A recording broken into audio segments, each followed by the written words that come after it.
Perkenalkan, nama saya Jesslyn Maroko dengan NIM 230305502086. Baik, di sini saya akan memaparkan materi terkait dengan konsep dasar timbulnya penyakit. Nah, pada kesempatan ini saya akan menjelaskan mengenai model jaring-jaring sebab akibat atau the web of causation.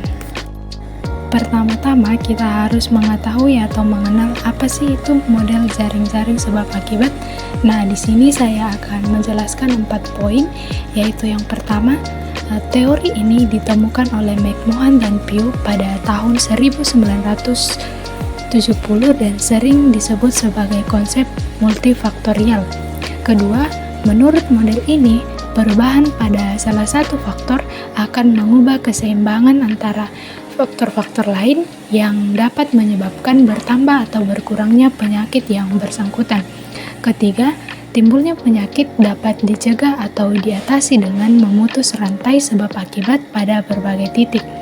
Yang terakhir, model ini cocok untuk menganalisis penyakit yang disebabkan oleh perilaku dan gaya hidup individu. Setelah kita mengetahui apa itu jaring-jaring sebab akibat, selanjutnya saya akan menjelaskan 3 karakteristik utama jaring-jaring sebab akibat. Nah, langsung saja yang pertama, interaksi kompleks antara faktor.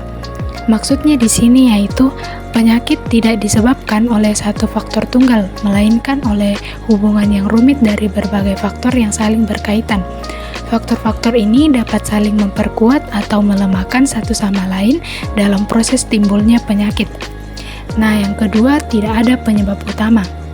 Maksudnya, model ini menekankan bahwa tidak ada penyebab utama atau tunggal untuk suatu penyakit, di mana penyakit muncul sebagai akibat dari serangkaian proses sebab dan akibat yang panjang, di mana setiap faktor dapat memengaruhi faktor lainnya. Nah, yang ketiga, pencegahan melalui intervensi pada berbagai titik.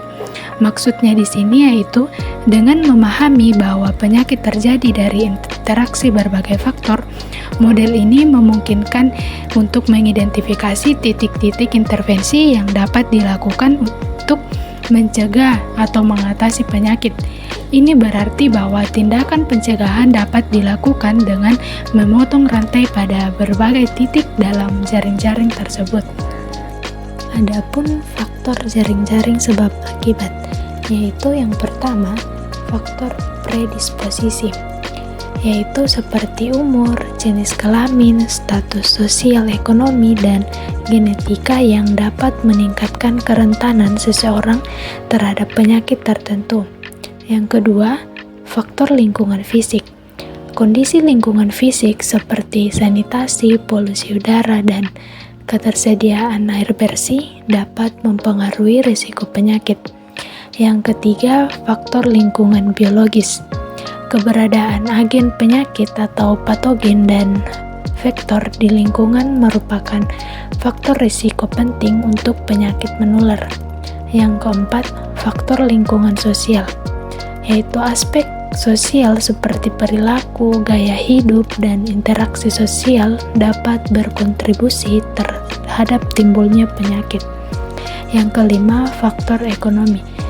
Kemiskinan dan ketidaksetaraan ekonomi dapat memperburuk kondisi kesehatan dan meningkatkan kerentanan terhadap penyakit. Adapun contoh penerapan jaring-jaring sebab akibat dalam studi kasus. Nah, di sini saya akan mengambil studi kasus pada merokok dan kanker paru-paru. Analisis statistik bersama dengan pendekatan jaring-jaring sebab akibat menunjukkan bahwa merokok merupakan faktor risiko utama untuk kanker paru-paru. Namun, merokok saja tidak cukup untuk menyebabkan kanker paru-paru. Terdapat berbagai faktor lain yang berinteraksi seperti genetika, paparan zat karsinogenik, dan kondisi lingkungan yang berkontribusi terhadap perkembangan penyakit. Nah, dari contoh penerapan studi kasus ini dapat kita lihat atau ketahui bahwa suatu penyakit tidak hanya disebabkan oleh satu faktor saja, melainkan dari berbagai faktor yang berkontribusi di dalamnya. Nah, yang terakhir yaitu kelebihan dan kekurangan dari jaring-jaring sebab akibat. Adapun kelebihan yang pertama yaitu pendekatan holistik. Maksudnya yaitu model ini mempertimbangkan interaksi antara berbagai faktor yang berkontribusi terhadap penyakit, baik faktor biologi, sosial, maupun lingkungan.